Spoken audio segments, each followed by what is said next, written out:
L'idée, c'était d'offrir quelques baguettes de pain. On avait une généreuse professeure retraitée qui est venue nous offrir des baguettes pour les étudiants et un morceau de gâteau qu'on pouvait offrir. Alors, on offrait une quinzaine de baguettes de pain. Mais lorsque je suis arrivé, c'était le projet en 2002 et j'étais encore étudiant à l'époque.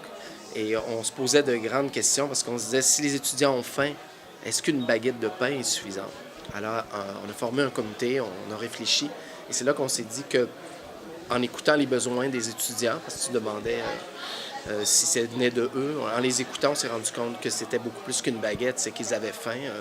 Alors, on leur a offert non seulement la baguette, mais aussi des conserves, des fruits, des légumes. On a commencé à regarder aussi pour des céréales.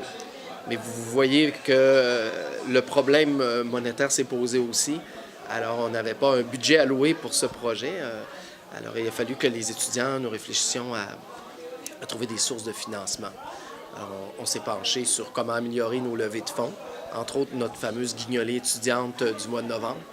Et on a commencé à faire une recherche de donateurs internes à l'université et externes. Je pense que c'est destiné seulement à un type précis de personnes. Tout le monde, on a des difficultés à un moment donné ou l'autre dans notre vie. Nous, on offre justement de l'aide individuelle et des fois, on a aussi de l'aide ponctuelle. Il y a certaines périodes dans l'année où subvenir à nos besoins de base est plus difficile.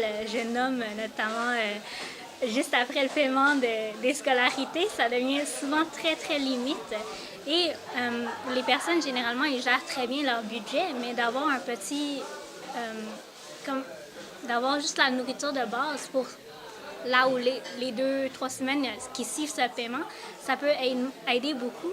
Juste pour la personne à se sentir un peu plus en sécurité, elle n'a pas besoin de s'inquiéter de est-ce que je paye mon loyer ou je paye de la nourriture et faire ce genre de choix qui n'est pas vraiment un choix qu'on souhaite à quelqu'un.